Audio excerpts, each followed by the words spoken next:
6절에서부터 7절까지 말씀입니다.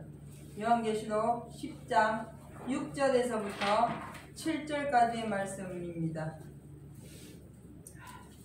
다 찾으신 줄 알고 제가 봉독해 올리겠습니다.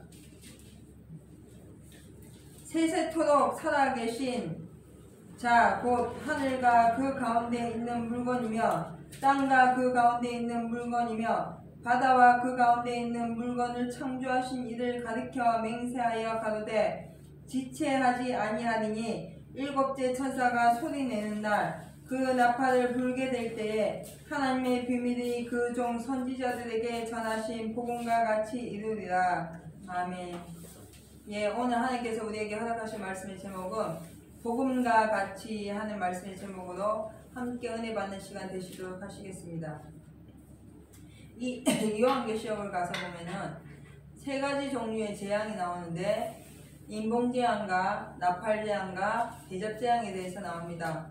그래서 이 인봉재앙은 인이라는 것은 하나님의 말씀이죠. 하나님의 말씀이 봉해짐으로 말미암아서 그 말씀이 깨달아지지 않고 봉해져 있음으로 말미암아서 나타나는 여러 가지 재앙들이 성경에 기록되어 있습니다. 또 두 번째 이 나팔재앙은 하나님의 말씀을 잘못 증가함으로 인해서 나타나지는 여러 가지 재앙들을 설명해 놓으신 것입니다. 그 다음에 마지막 세 번째 대접재앙은 우리가 성도로서 하나님 앞에 생활과 행실과 기도를 잘못함으로 인해서 내려지는 재앙들을 설명해 놓으신 것입니다. 이 요한계시록은 2000년 전에 사도 요한을 통해서 반보라는 섬에서 사도 요한이 유배당하면서 하나님께서 그냥 받아 쓰라 해서 그대로 쓴 것이죠. 사도 요한이 그때가 당시에 이게 무슨 뜻인지도 모르고 그냥 썼는데 지금 이 시대에 우리는 이 요한계시록을 책을 보면서 하나님의 뜻을 알게 되고 세상에 되어지는 모든 일들과 지금 현재 닥쳐져 있는 우리의 형편과 사정 속에서 나타나지는 모든 일들을 통해서 이 성경을 보게 되니까 하나님의 뜻을 이해하게 되고 그 뜻으로 말미암아서 우리가 믿음을 준비하는 그런 시대에 우리가 살고 있습니다. 오늘 이 본문의 말씀 가서 보면 계시록 10장 6절에서 7절 가서 보면은 누구에게요? 선지자들에게 전하신 복음과 같이 이루어진다는 것이죠. 구약에는 선지자를 통해서, 신약에는 예수 그리스도를 통해서, 그리고 그 예수님의 제자들을 통해서 계속해서 복음이 증거되어서 지금 우리에게까지 말씀하셨는데 이 성경대로 즉 하나님의 뜻은요 이 성경에 기록된 대로 모든 것이 되어지게 되어 있습니다. 그래서 하나님은 미쁘시다 했고 하나님은 거짓말 하실 수 없다고 말씀을 해주셨기 때문에 그것은 무엇이냐면 하나님께서는 전지전능하신 분이기 때문에 창조하신 분이시고 창조주므로 이 세상의 모든 것을 하나님 뜻대로 다 하실 수 있습니다. 지금 당장에도 우리를 죽일 수 있고 지금 당장에 낮이 밤이 되게도 할 수 있는 분이 하나님이시죠. 그러나 하나님께서는 정해놓은 이치 즉 하나님이 정해놓으신 그 섭리대로 기록하셨고 그 섭리대로 되어지도록 놔두셨기 때문에 지금 이 세상의 모든 것은 하나님이 정해주신 섭리대로 되어지는 것이고 그 섭리는 바로 이 성경 말씀 속에 있는 것입니다. 이 오늘 본문의 말씀 가서 보면 각종 인봉재앙이나 나팔재앙이나 대접재앙들이 이제 쏟아지는 이 시대에 우리가 살아가고 있는데 우리가 이 성경을 보면서 하나님의 뜻을 알게 되고 성경을 보면서 하나님의 뜻 가운데 있을 때 우리가 어떻게 살아야만 구원을 얻을 수 있는지 잘 말씀해 놓으시고 설명해 놓으실 것입니다. 근데 오늘 본문의 말씀처럼 복음과 같이 누구에게요? 선지자들에게 전했던 복음과 같이 이루신다는 것입니다. 즉 우리 앞에 모든 일들은 하나님의 정해놓으신 뜻대로 되어지는 것이고 그것을 하나님의 섭리요 진리라고 하는 것입니다. 그래서 진리대로 모든 것이 되어지기 때문에 우리는 그 진리를 순종해야 되는 것이고 그 진리를 순종하는 것은 즉 내가 하나님이 사랑하시니까 하나님의 사랑을 입었으니까 내가 하나님을 순종합니다. 아버지 날 도와주세요. 이런 개념보다 성경을 순종하는 것입니다. 이 성경에 하나님의 뜻이 있으므로 그 안에 생명이 있고 그 안에 능력이 있기 때문에 그 말씀을 우리가 순종하게 되면 하나님의 뜻이 우리 가운데 이루어지는 것이고 즉 또 우리가 그 뜻 가운데 순종하게 되면 이 세상 모든 섭리의 이치를 우리가 보게 됨으로 인해서 영원한 생명에 대한 믿음이 온전히 서게 되는 것입니다. 그런데 많은 사람들이 이 복음을 믿지 아니한다는 것이죠. 예수님 당시에도 예수님이 오셔서 회개하다 천국이 가까웠다 말씀하시면서 천국 복음을 증거하셨다고 말씀했거든요. 그래서 가난한 자들에게 복음이 전파된다고 말씀하셨는데 아무도 그 복음을 받아들이질 않았고 결국은 예수님을 십자가에 달려 죽기까지 하게 되었던 것입니다. 구약시대에도 마찬가지였어요. 구약시대에도 모세를 통해서 하나님께서 율법을 주셨는데 많은 이스라엘 백성들이 그 율법을 순종하지 아니함으로 인해서 모세를 세워서 영도자의 길로 세워서 그 모세를 통하여서 가나안에 들어갈 수 있는 그 길을 여시고 하나님께서 40년 동안 광야 생활을 하면서 그 안에서 먹고 마시고 입고 누릴 수 있도록 다 해놓으셨는데도 불구하고 그들이 끝까지 하나님을 원망하고 모세를 원망하다가 다 죽게 되었다는 것입니다. 지금도 마찬가지라는 거예요. 우리에게 하나님께서 성경을 주셨는데 이 성경을 믿지 아니한다는 거죠. 많은 사람들이. 그래서 요한복음에 쭉 가서 보면 내가 너희에게 하늘에 대한 말을 너희에게 하고 내가 하늘에서 와서 아버지께서 내게 말씀하신 대로 내가 너희에게 다 얘기하고 그것이 하나님께서 나에게 주신 명령인 줄 알고 영생인 줄 알고 그 명령을 내가 다 전한다 하는데 너희 속에 나를 사랑함이 없음으로 말미암아서 내 말을 믿지 아니하고 듣지 아니하는 데 있거든요. 지금 이 시대에 우리가요 이 복음을 믿지 않습니다. 많은 사람들이. 그러므로 말미암아서 이 대접재앙과 나팔재앙과 인봉재앙에 처해지게 되는 것입니다. 저는 예전에 이 성경을 배우면서 특히 요한계시록을 보면서 마지막 때는 이런 재앙이 올 것이다 저런 재앙이 올 것이다 뭐 그런 것을 많이 배웠고 또 많이 알게 되었는데 물론 그런 재앙도 중요하죠. 옵니다. 그런데 무엇보다도 더 중요한 것은 우리 각 개인이 하나님의 말씀을 믿지 않고 순종하지 아니하면 우리 각 개인이 어디로도 그 하나님의 진노에서 벗어날 수가 없다는 것입니다. 그래서 이 심판의 말씀이고 예언의 말씀인데 이 말씀을 우리가 연구하지 말고 그냥 하나님의 뜻을 알고 잘 이해해서 그 섭리 가운데 순종하게 되면 하나님의 우리 안에 온전하신 뜻을 세우시기 때문에 우리가 믿음 가운데 설 수가 있는데 그것을 믿지 아니함으로 말미암아서 각종 재앙들이 우리 곁에서 있는 것이고 우리가 그 재앙 속에 들어갈 수밖에 없는 그런 존재들이라는 것입니다. 그러면 재앙을 피할 길을 찾지 말고 하나님의 뜻을 우리가 온전히 이해해서 그 하나님의 뜻대로 순종하게 되면 그 재앙 가운데 하나님이 우리를 인도해 주신다고 약속하셨기 때문에 우린 그것을 믿고 가야 된다는 것이죠. 아모스 3장 7절 가서 한번 보시겠습니다.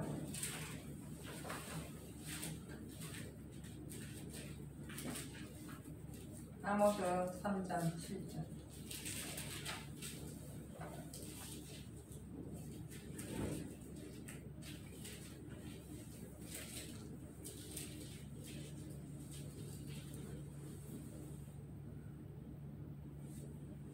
(5절에서부터) 한번 가서 볼게요. 아모스 3장 5절에서부터 창해를 땅에 베풀지 아니하고야 새가 어찌 거기 치이겠으며 아무 잡힌 것이 없고야 창해가 어찌 땅에서 뛰겠느냐. 성읍에서 나팔을 불게 되고야 백성이 어찌 두려워하지 아니하겠으며 여호와의 시키심이 아니고야 재앙이 어찌 성읍에 임하겠느냐. 주 여호와께서는 자기의 비밀을 그 종 선지자들에게 보이지 아니하시고는 결코 행하심이 없으시리라. 아멘. 예. 미리 하나님께서 선지자들로 통하여서 말씀하시고 재앙이 나타났고 미리 하나님께서 선지자들로 말씀하셔서 그 말씀대로 순종한 자는 복을 얻었습니다. 지금도 마찬가지죠. 이 선지자들과 사도들 터 위에 예수 그리스도의 말씀에 그 터 위에서 우리가 성전으로 지으심을 입어야 되는데 우리가 하나님의 말씀을 믿지 않기 때문에 하나님의 말씀을 보지 않기 때문에 이 되어지는 모든 일들을 깨닫지 못하고 믿지 아니한다는 것입니다. 그런 분에 의해서 삽시간에 우리 안에 재앙이 들어온다는 것입니다. 하나님의 말씀은 우리는 죽이기 위해서 하신 말씀이 아니라 우리에게 생명을 주시고 살리기 위해서 우리에게 말씀을 주셨기 때문에 이 종들에게 이 선지자들로 하여금 전해놓으신 신구약의 말씀을 우리는 순종해야 되고 믿어야 된다는 것이죠. 그렇기 때문에 우리가 하나님의 말씀을 순종하고 믿는 것은 바로 무엇이냐면 내가 몇 절을 아는 것으로 되는 것이 아니라 내 형편과 사정을 아뢰고 하나님 앞에 엎드려서 긍휼하심을 입고 우리가 하나님이 원하시는 대로 살고자 애쓰고 힘쓰고 나갈 때 하나님이 우리에게 그 힘을 주신다는 것입니다. 이것이 바로 하나님이 예수 그리스도를 통하여서 우리에게 나타나신 복음이거든요. 그럼 이 복음이 무엇인가 하는 거죠. 여기 있는 오늘 말씀처럼 선지자들에게 주신 그 말씀이 과연 무엇인가? 점치는 신앙을 하는 것인가? 꿈꾸는 신앙을 하는 것인가? 환상과 비밀 가운데 행하는 그런 신앙을 하는 것인가? 그것이 아니라 하나님은 반드시 우리에게 이 천국 복음, 즉 예수 그리스도의 말씀을 통하여서 영원한 영생을 약속해 주셨다는 것입니다.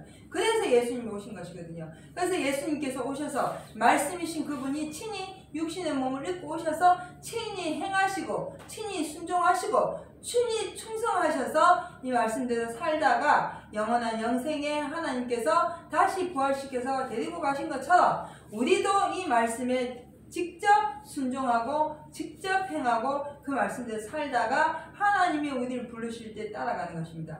그렇지 아니하면, 성경을 알지 아니하면, 성경을 보지 아니하면, 성경을 믿지 아니하면 여전히 우리가 세상의 유혹에 빠져서 환상과 꿈과 기도와 이런 거에 매이는 그런 어리석은 신앙을 하게 되고야 만다는 것입니다. 그래서 마태복음 24장에 가서 보면 사람의 미혹을 주의해야 되거든요. 마태복음 24장 14절 가서 봅니다.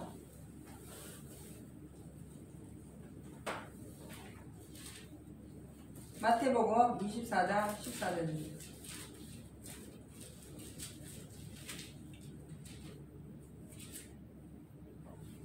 마태복음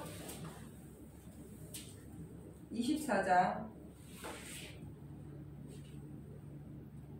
4절 먼저 가서 한번 보시면요. 24장 4절 가서 보면 예수께서 대답하여 가라사대 너희가 사람의 미혹을 받지 않도록 주의하라. 많은 사람이 내 이름으로 와서 이르되 나는 그리스도라 하여 많은 사람을 미혹해 하리라. 아멘. 성경을 모르게 되면 사람의 말을 쫓아갈 수밖에 없습니다. 그래서 많은 사람들이 자기가 그리스도라고 하는 것이 무엇이냐면 나의 말을 들어야만 복을 얻는다. 내 기도를 들어야만 복을 얻는다. 내가 꿈꾼 것을 너희들 믿어야만 복을 얻는다. 내가 환상을 보았나니 그 환상을 너희가 믿어야만 복을 얻는다라고 거짓말한다는 것이죠. 성경을 모르기 때문에 그런 미혹에 빠질 수밖에 없는 것입니다. 그래서 예수님께서도 마지막 날에 너희가 사람의 미혹을 받지 않도록 주의하라 하고 말씀을 하신 것입니다. 그래서 10절 가서 보면 그때에 많은 사람이 시험에 빠져 서로 잡아주고 서로 미워하겠으며 거짓 선지자가 많이 일어나 많은 사람을 미혹하게 하겠으며 불법이 성함으로 많은 사람의 사랑이 식어지리라. 그러나 끝까지 견디는 자는 구원을 얻으리라. 이 천국 복음이 모든 민족에게 증거되기 위하여 온 세상에 전파되리니 그래야 끝이 오리라. 아멘. 예수님께서 이미 이 시대에 말씀이신 그분이 육신의 몸을 입고 오셔서 제자들과 더불어 많은 사람들에게 세상의 마지막에 대해서 말씀을 해놓으신 것입니다.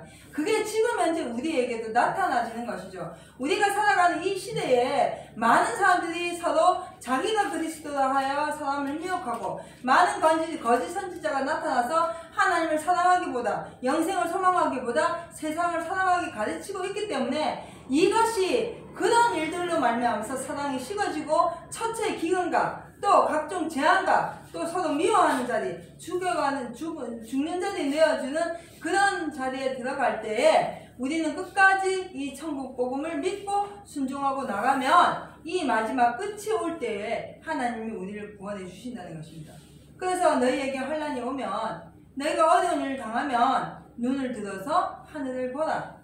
구속의 날이 가까웠느니라고 하고 말씀하신 것처럼 이제 지금 현 시대에 우리가 살아가고 있는 삶 속에서 각자가 처해 있는 삶 속에서 하나님의 말씀을 순종하고 나가야 된다는 것입니다. 그것이 천국 복음입니다. 이 복음을 우리가 믿지 아니하고서는 결단코 영생에 이를 수가 없게 되는 것입니다. 그래서 마지막에 에스겔 가서 보면은 서기관의 먹거리를 찬 자들이 그 이마에 포하는 일들이 일어난다고 말씀을 해놓으셨거든요. 마지막 가서 보시겠습니다. 에스겔 9장 3절입니다.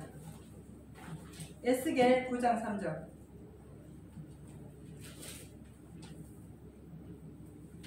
에스겔 9장 3절에서부터 6절까지의 말씀을 다같이 한 목소리로 공독해 올리겠습니다. 그룹에 머물러 있던 이스라엘 하나님의 영광이 올라 성전 문지방에 이르러더니 여호와께서 그 가는 베옷을 입고 서기관의 먹그릇을 찬 사람을 불러 이르시되 너는 예루살렘 성읍 중에 순행하여 그 가운데서 행하는 모든 가증한 일로 인하여 탄식하며 우는 자의 이마에 표하라 하시고 나의 듣는데 또 그 남은 자에게 이르시되 너희는 그들을 쫓아 성읍 중에 순행하며 아껴보지도 말며 긍휼을 베풀지도 말고 쳐서 늙은 자와 젊은 자와 처녀와 어린아이와 부녀를 다 죽이되 이마에 표 있는 자에게는 가까이 말라 내 성소에서 시작할지니라 하시매 그들의 성전 앞에 있는 늙은 자들로부터 시작하더라. 아멘. 재앙은 세상에서 있는 것이 아니라 교회 안에서부터 나타나는 것입니다. 여기 가서 성소 안에서부터 죽이는데 늙은 자들로부터 죽이는데 이 늙은 자는 가내주에 가서 보면 장로라고 되어 있습니다. 그래서 먼저 믿는 자들로부터 먼저 믿었다 하는 자들로부터 내가 많이 믿었다 하는 자들로부터 내가 하나님의 아들이라 하는 자들로부터 재앙이 시작되는데 누가요? 서기관의 먹그릇 찬 사람이 이마에 먼저 표를 한다는 것입니다. 인을 친다는 것이에요. 이것이 바로 무엇입니까? 하나님의 말씀이거든요. 그래서 우리가 하나님이 우리에게 먼저 말씀을 주시고 우리 또한 많은 사람들에게 이 말씀을 증거하는 이 시대의 삶에 살 때에 우리는 오직 영생에 관한 말씀만 증거해야 되는 것입니다. 천국에 관한 말씀만 증거해야 되는 것입니다. 그렇게 하고 난 후면 곧 교회가 하나님께서 심판을 하실 때 먼저 된 자들로부터 심판이 이루어진다는 것입니다. 이제 앞으로 이런 시대가 곧 펼쳐질 것입니다. 그러면 우리가 해야 할 것이 무엇인가? 우리는 하나님의 말씀을 통해서 많은 사람들에게 생명에 관한 말씀만 증거해야 된다는 것이죠. 내가 성경을 알면 전하는 자로, 내가 혹 전하지 못할지라도 내 삶 속에서 봉사하고 힘써서 나누고 후고 베풀고 원수까지도 사랑하는 그 자리에 섰을 때 하나님께서는 나은 사람을 통해서 천하만민이 복을 얻게 하셨고 나은 사람을 통해서 많은 생명이 오는 대로 인도할 수 있는 그 길을 열어놓으셨기 때문에 우리는 그것을 감당하는 자가 되어야 된다는 것입니다. 그럼 구약시대의 선지자를 통해서 신약시대의 사도들을 통해서 말씀이 증거된 것처럼 지금 현 시대에는 우리를 통해서 우리가 하나님의 말씀을 증거할 때 하나님의 말씀대로 살 때 그들은 우리 그 삶과 우리가 전하는 말로 통해서 많은 사람들이 오는 대로 인도함을 받을 수 있게 된다는 것입니다. 오늘 본문의 말씀처럼 우리가 하나님 앞에 받은 복음은 영생 복음입니다. 우리가 하나님 앞에 받은 복음은 천국 복음입니다. 그게 시편 가서 보면 기쁜 소식이라고 되어 있거든요. 그러므로 이 기쁜 소식을 가진 자들로서 담대하고 당당하게 말씀을 증거하는 자가 되어서 영원한 영생에 나도 이루고 많은 생명을 살리고 오는 데 인도하는 사랑하는 성도 여러분과 제가 되시기를 주님의 이름으로 부탁드리겠습니다. 기도하시겠습니다.